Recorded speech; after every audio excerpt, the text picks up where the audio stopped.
हरे कृष्ण। इस साल नवंबर के महीने में उत्पन्ना एकादशी का व्रत रखा जाएगा, जो कि मार्गशीर्ष मास के यानी अगहन मास के कृष्ण पक्ष की एकादशी है। उत्पन्ना एकादशी का व्रत श्री विष्णु भगवान को समर्पित होता है और इस दिन विधि विधान के साथ श्री हरि विष्णु की उपासना करने से जीवन में सुख समृद्धि बनी रहती है और अंत में वैकुंठ लोक की प्राप्ति होती है। उत्पन्ना एकादशी के दिन ही एकादशी व्रतों का प्रादुर्भाव हुआ था। प्राचीन कथाओं के अनुसार इसी दिन भगवान विष्णु के शरीर से एक दिव्य देवी का प्राकट्य हुआ, जिसे भगवान ने एकादशी नाम दिया और आज के दिन से ही एकादशी व्रतों की शुरुआत करना भी बहुत शुभ माना जाता है। आइए जानते हैं इस बार एकादशी की तिथि, शुभ मुहूर्त यानी पारण मुहूर्त के बारे में। हिंदी पंचांग के अनुसार इस बार एकादशी तिथि 14 नवंबर शुक्रवार को रात 10:50 से शुरू हो रही है, जिसका समापन होगा 16 नवंबर दिन रविवार को सुबह 2:37 पर। ऐसे में इस बार एकादशी का व्रत केवल 15 नवंबर दिन शनिवार को रहेगा। सभी गृहस्थजन और वैष्णव जन 15 नवंबर शनिवार को ही व्रत रखेंगे और एक दिन पहले शुक्रवार को दशमी तिथि के नियमों का पालन किया जाएगा। 15 नवंबर शनिवार को ब्रह्म मुहूर्त सुबह 5:09 से 5:57 तक रहेगा। सूर्योदय होगा सुबह 6:44 पर।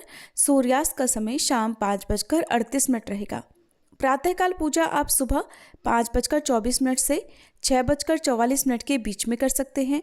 शाम की पूजा शाम 5:27 से 6:47 के बीच में कर सकते हैं और इस दिन शिववास भी बन रहा है।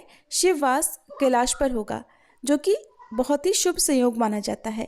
राहु काल सुबह 9 बजे से 10:30 बजे तक रहेगा और इस बार उत्तरा फाल्गुनी नक्षत्र और हस्त नक्षत्र का शुभ संयोग भी इस दिन बन रहा है, जिसमें उत्तरा फाल्गुनी नक्षत्र रात 11:34 तक रहेगा। बाद में हस्त नक्षत्र प्रारंभ हो जाएगा। द्वादशी तिथि प्रारंभ होगी 16 नवंबर रविवार को सुबह 2:38 से, जिसका समापन होगा 17 नवंबर सोमवार को सुबह 4:47 पर। द्वादशी तिथि लगते ही हरिवासर का समय भी शुरू हो जाता है और हरिवासर के समय एकादशी नियमों के अनुसार व्रत नहीं खोला जाता है। और इस बार 16 नवंबर रविवार को ब्रह्म मुहूर्त सुबह 5:09 से 5:57 तक रहेगा। सूर्योदय होगा सुबह 6:45 पर। सूर्यास्त का समय शाम 5:37। प्रातःकाल पूजा आप सुबह 5:25 से 6:45 के बीच में कर सकते हैं, जब आप भगवान विष्णु की पूजा करके भोग आदि अर्पित कर सकते हैं। और शाम की पूजा शाम 5:27 से 6:47 के बीच में कर सकते हैं और इस दिन शिववास नंदी पर रहेगा। पता है लोग